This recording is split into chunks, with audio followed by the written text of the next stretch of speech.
Hi, నేను mister B. నా మాట సూటిగా ఉంటుంది, మ్యాటర్ క్లియర్గా ఉంటుంది. మీరు చూస్తున్నారు మిస్టర్ బి ఛానల్. ఈ రోజు వీడియోలో నేను మను కలిసి కంగువ మూవీ గురించి డిస్కస్ చేయబోతున్నాం. కంగువ మూవీకి సంబంధించి చాలా నెగిటివిటీ స్ప్రెడ్ అయింది. అంత నెగిటివిటీ సినిమాలో ఉన్న కంటెంట్కి అవసరమా? నిజంగానే ఆ సినిమాలో వరస్ట్ కంటెంట్ ఉందా? ఏ సినిమాకైనా నెగిటివిటీ ఉండొచ్చు, కాకపోతే అది మితిమీరి ఉండకూడదు, లిమిట్ దాటిపోయి ఉండకూడదు. ఎంత ఘోరంగా ఉందంటే కంగువ మూవీ మీద నెగిటివిటీ ఆ సినిమా కోసం టెక్నీషియన్స్, హీరో సూర్య పడిన కష్టాన్ని అవమానించడంలా ఉంది. అది కరెక్ట్ కాదేమో అనిపించింది. అందుకని మేము మా అభిప్రాయాలని ఈ డిస్కషన్ ద్వారా చెప్పాలి అనుకుంటున్నాం. నువ్వు చెప్పు, కంగువ గురించి నీకేమనిపించింది? సార్, కంగువాలో నాకు బాగా నచ్చిన ఎలిమెంట్స్ కొన్ని ఉన్నాయి. ఫస్ట్ వాటి గురించి మాట్లాడుకుందాం. ఓకే. పాయింట్ నెంబర్ 1 వచ్చేసి ఆ సెటప్ అండ్ బ్యాక్ డ్రాప్. ఇప్పుడు నీకు నచ్చిన సంగతి తర్వాత మాట్లాడదాము. ముందల నెగిటివిటీ వచ్చిన విషయాల గురించి మాట్లాడదాం. ఓకే. అంటే చాలా మంది లౌడ్ అని మాట్లాడుతున్నారు. మన దరిద్రం ఏమిటి అంటే ఆ లౌడ్ అనే ఎక్స్పీరియన్స్ మనం చేయలేదు. అవును. ఎందుకంటే మన బ్యాడ్ లక్ అది గుడ్ లక్ నాకు అర్థం కాలేదు. ఎందుకంటే మనం మంచి థియేటర్కి వెళ్ళాం. అవును. అక్కడ వాళ్ళు సౌండ్ చాలా లిమిట్ గా ఎంతవరకు అవసరం అంతవరకే పెట్టారు. మంచి ప్రొజెక్షన్, స్క్రీనింగ్ బాగుంది, 3D ఎఫెక్ట్ కూడా బాగుంది, చాలా మంచి థియేటర్కి వెళ్ళాం. అది మన ప్రాబ్లం ఏమో అనిపించింది నాకు. అంటే మిగతా వాళ్ళందరికీ అది అర్థం కాలేదు. లౌడ్ అంటున్నారు. ఆ లౌడ్ ఎక్స్పీరియన్స్ మనం థియేటర్ లో తీసుకోలేదు. అది నాకు ఆశ్చర్యంగా ఉంది. ఎందుకంటే నిజంగా మంచి ప్రొజెక్షన్ అక్కడ వాళ్ళు, ఆ థియేటర్ వాళ్ళు చాలా ఆలోచించి ఎక్కువ పెట్టలేదు. సో మాకు మామూలుగానే అనిపించింది. 3D ఎఫెక్ట్ కూడా ఎంత క్వాలిటీగా ఉంది. అవును. సో దాని మూలంగా మేము ఇది మరీ ఇంత దారుణమైన వరస్ట్ సినిమా కాదు అన్న ఫీలింగ్ తోనే సినిమా చూసి బయటికి రావడం జరిగింది. ఫస్ట్ 20 minutes మాత్రం ఎలాంటి స్క్రీనింగ్ లో చూసినా, ఎలాంటి సౌండ్ ఎఫెక్ట్ లో చూసినా నచ్చదు, కన్ఫర్మ్. అది మాత్రం మిస్టేకే.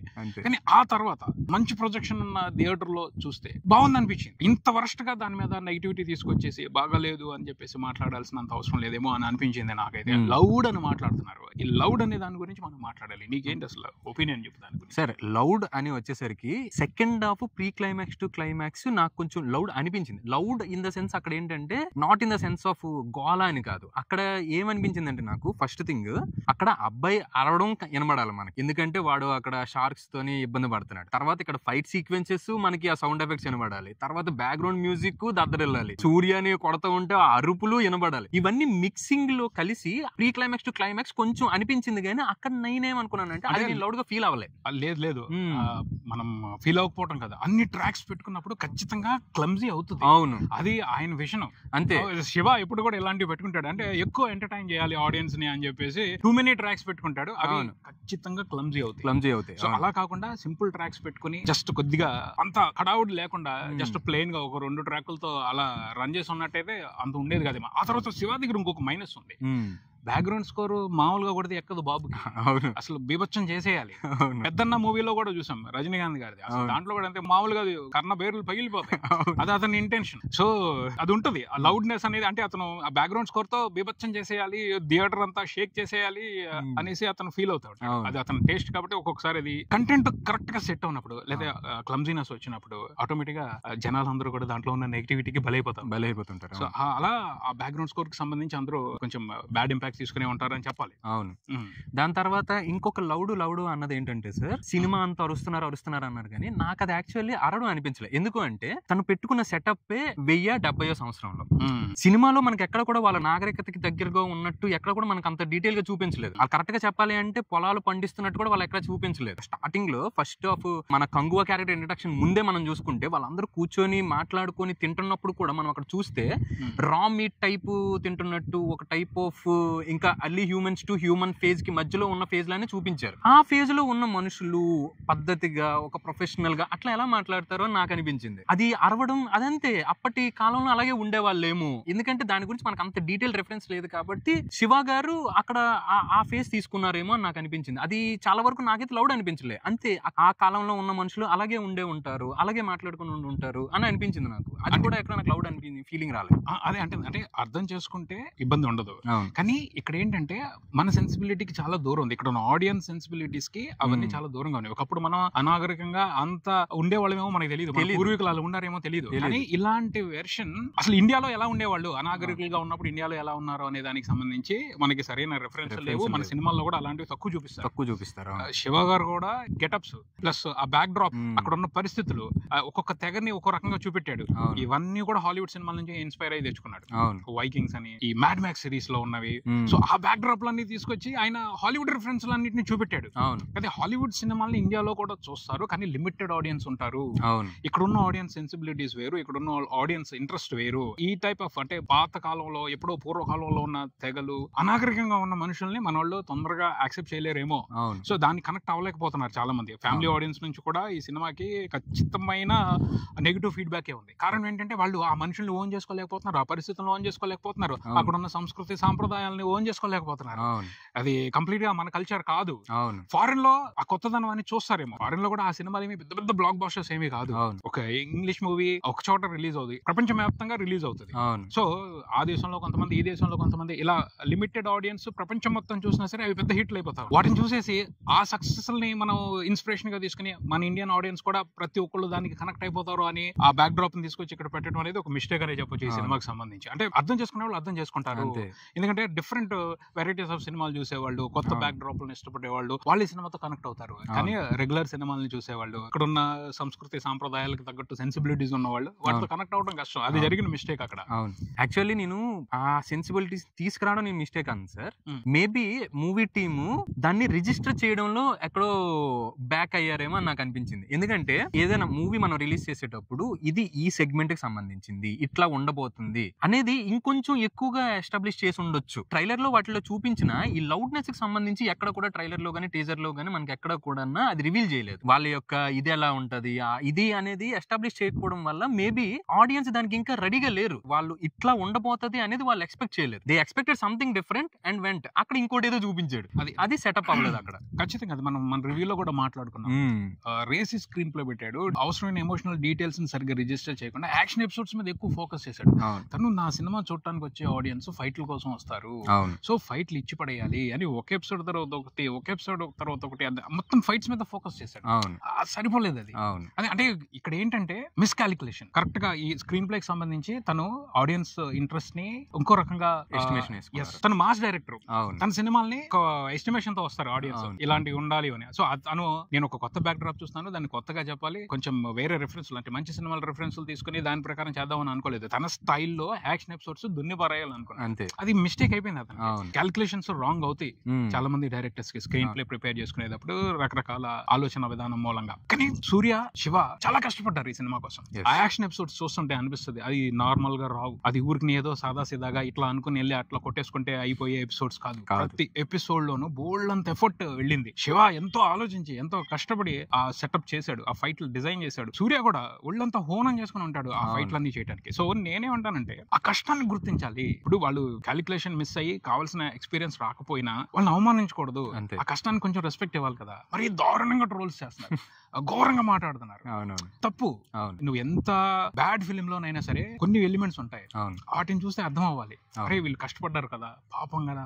ఓకే, మనకు నచ్చలేదని ఫ్రాంక్ గా చెప్పేస్తే సరిపోద్ది. అందుకని ఎట్టకారం చేయటం, ట్రోల్స్ చేయటం, అవమానించేటట్టు మాట్లాడటం, కించపరచడం కరెక్ట్ కాదు. అది అనిపించింది బాధ ఈ కంగువ మూవీకి సంబంధించి. నచ్చలేదు, ఓకే రైట్, రాలేదబ్బా, మేము అనుకున్నంత లేదు, ఎక్స్పెక్టేషన్స్ తగ్గట్టు లేదు, అక్కడ వరకు డిగ్నిటీగా చెప్పేసి వదిలేస్తే సరిపోద్ది. అంతే. కానీ దాన్ని కామెడీ చేయడం, వెటకారం చేయడం, అవమానించడం చాలా తప్పు అని అనిపించింది. అంతే తప్పించి ఇంకే వేరే లేదు. రైట్ కాదు, అందరికి నచ్చే సినిమా అయితే కాదు, కన్ఫర్మ్ అందరి సెన్సిబిలిటీస్ కి దగ్గరగా లేదు, అందరికి నచ్చకపోవచ్చు. కానీ దాన్ని మనం ఒక డిగ్నిటీ వేలో ఎఫర్ట్ కి రెస్పెక్ట్ ఇచ్చి కాస్త వాళ్ళని అవమానించకుండా ఉంటే బాగుంటది కదా. అంతే, వాళ్ళకి అర్థమవుతుంది తప్పు. ఇప్పుడు రిజల్ట్ కరెక్ట్ గా రాలేదు అంటే తప్పు అర్థమవుతుంది. అరే మనం కష్టం వేస్ట్ అయిందని వాళ్ళు బాధపడతారు. దానికి తగ్గట్టు ఈ అవమానం కూడా ఇంకా వస్తే ఇంకెంత కుంగిపోతారు వాళ్ళు. దాదాపు 3 సంవత్సరాలు కష్టపడ్డారు. సూర్య ఎంత కష్టపడ్డాడు. ఇలాంటి ఫీడ్బ్యాక్స్ చూస్తుంటే ఆ కష్టం వేస్ట్ అయిపోయిందని అతను ఎంత బాధపడతాడు. సో ఆ పాయింట్ ఆఫ్ వ్యూ లో చూసి కొంచెం మనం రెస్పెక్టబుల్ గా ఉంటే బాగుంటది అని అనిపిస్తుంది. అంతే. ఇప్పుడు దానికి కూడా సార్, ఇప్పుడు నాకు కూడా మూవీ అద్భుతంగా నచ్చిందని నేను చెప్పను. మీరు చెప్పినట్టే కొన్ని ఫ్లాస్ ఉన్నాయి. లైక్ మీరు ఇందాక ఫైట్ సీక్వెన్సెస్ అన్నారు, అద్భుతంగా డిజైన్ చేసుకున్నారు. కానీ అందరూ చెప్తున్నట్టే ఎమోషన్ బ్యాక్ డ్రాప్ లేదు. దాని తర్వాత ఏంటంటే నాకు ఇంకొకటి ఎక్కడ బాధ అనిపించింది అంటే, ఆ సూర్య ఉన్న దీవిని ఎస్టాబ్లిష్ చేసేటప్పుడు, ఆ ద్వీపాన్ని ఎస్టాబ్లిష్ చేసేటప్పుడు ఎలాగ ఎస్టాబ్లిష్ చేశారు, అక్కడ ఉన్న వాళ్ళందరూ కూడా యోధులు, వాళ్ళకంటే పవర్ఫుల్ ఇంకెవరు లేరు, వాళ్ళు ప్రతి ఒక్కరు కూడా ఫైట్ చేయగలరు అన్నట్టు ఎస్టాబ్లిష్ చేశారు. దానికి అంటే సినిమా మొత్తం మనం గమనిస్తే గుంపులుగా ఉన్నా కూడా మాక్సిమం ఫోకస్ సూర్య మీదగా వెళ్తుంది చాలా వరకు ఫైట్ సీక్వెన్సెస్ లో. సెకండ్ హాఫ్ లో మనకి గర్ల్స్ ఎంపవర్మెంట్ కి సంబంధించి ఒక సెపరేట్ ట్రాక్ పెట్టినా అది ఎమోషన్ దీని వల్ల అది కొంచెం మిస్ఫైర్ అయ్యింది. నేనేం ఎక్స్పెక్ట్ చేశానంటే అట్లీస్ట్ క్లైమాక్స్ లో అయినా సరే ఊర్లో ఉన్న వాళ్ళు అందరూ యోధులు అన్నారు కదా, అందరినీ కలిపి ఏమైనా చేస్తారేమో అని ఎక్స్పెక్ట్ చేశా. అక్కడ కూడా ఇంకా సింగిల్ పర్సన్ పర్స్పెక్టివ్ అది తప్పలేదు. ఇంకా అక్కడ కూడా తనకు తప్పలేదు, ఎందుకంటే వాళ్ళ నాన్నగారు ఈజ్ నో మోర్, తర్వాత ఊరంతా కొంచెం భయపడుతుంది, కంగువ అక్కడ చీకటి దీపంలో ఉండిపోయాడు, అసలు తను వస్తాడో లేదో తెలియదు అన్న భయంలో ఊరాలు అందరూ ఉన్నప్పుడు తిను ఏదో కొంచెం ఎస్టాబ్లిష్ చేయడానికి ట్రై చేశారు. కానీ అది ఇంకొంచెం అంటే అక్కడ ఉన్న వాళ్ళందరూ కూడా ఫైట్ చేస్తే బాగుండేది అంటే స్టార్టింగ్ లో చెప్పిన పాయింట్ కి ఇంకొంచెం ఎక్స్ట్రా జస్టిఫికేషన్ జరిగేదని నాకు అనిపించింది. అదే నేను అనేది అదే. సో మిస్కాలిక్యులేషన్స్ అంటారు వీటిని. అదే సో ఇలాంటి మిస్కాలిక్యులేషన్స్ మూలంగానే పెద్ద ప్రాజెక్టులు కూడా ఫెయిల్ అవుతాయి, బ్యాక్ ఫైర్ అవుతాయి, చాలా మంచి ఐడియాలు కూడా వేస్ట్ అయిపోతాయి. అది జరిగింది ఈ సినిమాలో, అదే అంటుంది. ఇప్పుడు అంటే ఒక్కొక్క డైరెక్టర్ కి ఒక్కొక్క విషన్ ఉంటుంది, ఒక్కొక్క ఐడియాలజీ ఉంటుంది. దాన్ని వాళ్ళు క్రాస్ చెక్ చేసుకోవటం, మంచి క్రియేటివ్ టీం పెట్టుకుని దాన్ని కరెక్ట్ చేసుకోవటం, అవి ఉన్న వాళ్ళు సేవ్ అవుతారు అంతే. అవి లేని వాళ్ళు తనకు తెలిసినట్టు చేసుకుంటూ వెళ్ళిపోయిన వాళ్ళు ఇలాగా దెబ్బతింటారు. కానీ చాలా బాధేసింది, ఎందుకంటే నేను చాలా లో ఎక్స్పెక్టేషన్స్ తో వెళ్ళాను. నాకు ట్రైలర్ ఇవన్నీ చూసినప్పుడే నాకు అనిపించింది, నేను మన ప్రీ ఎక్స్పెక్టేషన్స్ లో కూడా చెప్పాను నేను, ఈ బ్యాక్ డ్రాప్ మన వాళ్ళు కనెక్ట్ అవుదేమో, ఈ కనెక్ట్ అవ్వకపోవడం అనేది ప్రాబ్లం అవుద్ది, ఎందుకంటే ఇంత రాగా చూడరు మన వాళ్ళు, అసలు ఇటువంటి టైప్ ఆఫ్ అలవాటు లేవు సినిమాలు మనకి, సో ఓన్ చేసుకోవడం కష్టం అవుతుంది అని నేను ముందులో ఎక్స్పెక్ట్ చేశాను. సో నేను లో ఎక్స్పెక్టేషన్స్ తో వెళ్ళాను. కాకపోతే నేను వెళ్ళిన దాని మీద నన్ను సర్ప్రైజ్ చేశాడు. అసలు ఆ బ్యాక్ డ్రాప్ సెట్ చేయడం కానీ, కపాల కోన డీటెయిలింగ్ అదంతా నాకైతే చాలా చాలా బాగా నచ్చింది. ఆ బాబీ డియోల్ క్యారెక్టర్ ఇంట్రడక్షన్, ఆ వరల్డ్ ఇదంతా కూడా కొంచెం వైల్డ్ గా ఉంది, వియర్డ్ గా ఉంది. బట్ అక్కడ ఉన్న మనుషులు అలాగే ఉండేవాళ్ళు, అతని విషన్ ప్రకారం అది ఉందేమో అంతే. అవి నాకు ఇంట్రెస్టింగ్ అనిపించింది. ఆ వరల్డ్ సెటప్స్, ఈ న్యాయపీఠం అనే సెటప్, ఇవన్నీ నాకు అది డిఫరెంట్ గా చేశాడు. కొంత విషన్ ఉంది, ఆలోచించాడు. వైకింగ్స్ అనే ఒక సిరీస్ ఉంది, సో దాని ఇన్స్పిరేషన్ కూడా బలంగా ఉంది తన మీద. అవి ఏంటంటే సిరీస్ కి వచ్చేసప్పటికి, సినిమాకి వచ్చేసప్పటికి తేడా ఏమవుద్ది అంటే, సిరీస్ టైం ఎక్కువ ఉంటది, చాలా నిదానంగా వాళ్ళు ఎస్టాబ్లిష్ చేసి క్యారెక్టర్స్ ని, అక్కడ ఉన్న వాతావరణాన్ని నీట్ గా జనాలకు అలవాటు చేసి చెప్పుకుంటారు. ఒక 20-30 ఎపిసోడ్లు చెప్పుకుంటారు, లేకపోతే ఒక 5-6 సీజన్లు చేస్తారు వాళ్ళు. సో ఆ నిదానంగా డీటెయిలింగ్ ఇచ్చే ఇంపాక్ట్ వేరుగా ఉంటది, ఇలా ఫాస్ట్ గా సినిమా చెప్పేటప్పుడు వేరుగా ఉంటుంది. సో ఆ డిఫరెన్స్ తీసుకోకుండా మనం ఒక ఎక్స్పీరియన్స్ ఇచ్చేస్తున్నాము, ఒక ఇంపాక్ట్ ఇచ్చేస్తున్నాము అని హెవీ యాక్షన్ ఎపిసోడ్స్ పెట్టుకుంటే అయిపోతుంది అని అనుకోవడం కష్టం, అనుకోవడం కరెక్ట్ కాదు. సిరీస్ చూసి ఇన్స్పైర్ అయ్యి సినిమాలు తీసేవాళ్ళు చాలా జాగ్రత్తగా ఉండాల్సింది ఇక్కడ అంతే. ఎందుకంటే దెన్ సిరీస్ కి చాలా టైం ఉంటుంది, నువ్వు చాలా నిదానంగా చెప్పుకోవచ్చు, వెయిట్ చేస్తారు. ఆ సిరీస్ లో ఉండే వ్యవహారం ఏమిటి అంటే, 2 ఎపిసోడ్లు బోర్ గా ఉన్నా సరే 3వ ఎపిసోడ్ ఇంట్రెస్టింగ్ గా ఉంది అంటే, ఆ ఇంట్రెస్ట్ ని ఎంజాయ్ చేయడం కోసం వీడు ఖచ్చితంగా ఈ 2 ఎపిసోడ్లు చూసి రావాలి అంతే. సో అలా ఉంటది వాళ్ళు డిజైనింగ్ అంతా కూడా. అది మనకి సినిమాలో స్కోప్ ఉంది, ఆ టైం ఉండదు, అంత టైం ఉండదు. సో ఇలాంటి బ్యాక్ డ్రాప్లు తీసుకున్నప్పుడు చాలా జాగ్రత్తగా చేయాలి. అంతంత హెవీ డీటెయిల్స్, ట్రాక్స్ తీసుకుని ఫాస్ట్ గా చెప్పేసుకుంటే వెళ్ళిపోదాం అంటే కన్ఫ్యూజ్ అయిపోతారు ఆడియన్స్. ఖచ్చితంగా అదే జరిగింది ఈ సినిమా. ఇలా తప్పులు లేవు, సినిమా ఓవరాల్ గా బాగుంది అని చెప్పడం కాదు, అంతే. కొన్ని మంచి పోర్షన్స్ ఉన్నాయి, అవి వేస్ట్ అయిపోయినాయి పాపం అంతే. వాటిల్లో చాలా కష్టం ఉంది, వాళ్ళిద్దరు కూడా బోల్డంత కష్టపడ్డారు. శివ అండ్ టీమ్, సూర్య అయితే వండర్ఫుల్ గా కష్టపడ్డాడు పాపం. అతని డెడికేషన్ లెవెల్ వేరే లెవెల్లో ఉంటది. అతని డెడికేషన్ కి మనం రెస్పెక్ట్ ఇవ్వాలి అంతే, అవమానించకూడదు అనేదే ఉద్దేశం, అంతకు మించి ఇంకేమీ లేదు అంతే. నెక్స్ట్ వచ్చేసి నెగిటివ్స్ వరకు అయితే ఇవే సార్. కొంచెం పాజిటివ్స్ గురించి మాట్లాడుకోండి. పాజిటివ్స్ వచ్చేసరికి ఫైట్ సీక్వెన్సెస్ లో ఎమోషన్ లేకపోయినా ప్రతి ఫైట్ సీక్వెన్స్ ని కొంచెం ఏ మూలలో కొంచెం లాజికల్ గా డిజైన్ చేసుకున్నారని అనిపించింది నాకు. లాజికల్ అని కాదు, అది అవసరం, ఇలా చేస్తేనే అక్కడ ఇంపాక్ట్ ఉంటది. ఫైట్లు అన్ని కూడా బాగున్నాయి, కథతో సంబంధం లేకుండా పార్ట్లుగా ఆ ఫైట్లన్నిటిని ఎంజాయ్ చేయొచ్చు. నేను చెప్తాను కదా, రేపు పొద్దున ఆ ఫైట్ల వరకు కట్ చేసి ఎక్కడైనా సీన్స్ గా పార్ట్లుగా పెడితే వ్యూస్ మామూలుగా ఎంజాయ్ చేస్తారు. మనం అది మాట్లాడుకున్నాం ముందర, మన రివ్యూలో కూడా చెప్పాం. కరెక్ట్ గా ఏమని చెప్పాం, పోర్షన్స్ గా చూసుకుంటే ఈ సినిమా బాగుంటది, కలిపి చూసుకుంటే ఆ ట్రాక్లు మనం సరిగా అర్థం కాకపోతే ఇదంతా కన్ఫ్యూషన్ గా క్లమ్జీగా ఉంటది, అర్థం కాదు. మనం క్లియర్ గా చెప్పాం అది. ఎందుకంటే మన ఇద్దరం అలా ఎంజాయ్ చేస్తాం సినిమా చూసాం. మన బ్యాడ్ లక్ ఏమిటి అంటే, మన ఇద్దరం అలా ఎంజాయ్ చేస్తాం.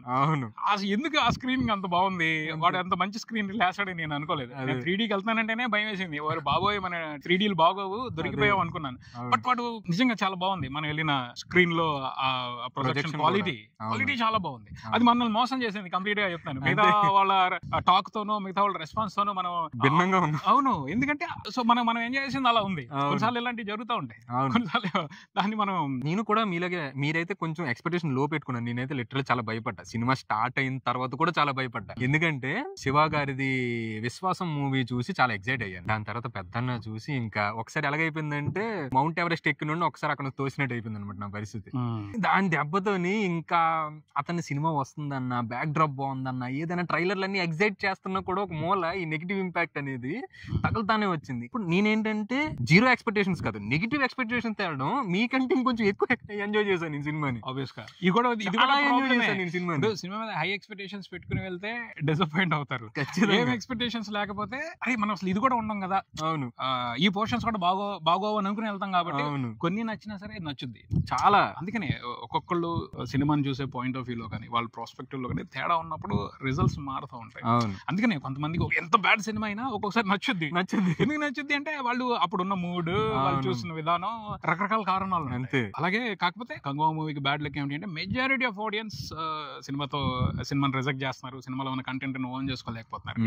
దాని గురించి మనం అది కొన్నిసార్లు జరుగుతూ ఉంటాయి, కామన్ సినిమాకి సంబంధించి. అంతే. కాకపోతే కోరుకునేది ఒకటే, సూర్య అండ్ శివ వాళ్ళ ఎఫర్ట్ ని రెస్పెక్ట్ చేద్దాం. అంతే. ఇది ఇక్కడికి. మరో వీడియోతో మళ్ళీ కలుద్దాం. ఈ వీడియో మీకు నచ్చితే లైక్ చేయండి, మీ ఫ్రెండ్స్ తో షేర్ చేసుకోండి, మీ అభిప్రాయాన్ని కామెంట్ చేయండి, ఈ ఛానల్ ని సబ్స్క్రైబ్ చేయండి. నేను mister B, keep watching mister B channel. Thank you. Bye by.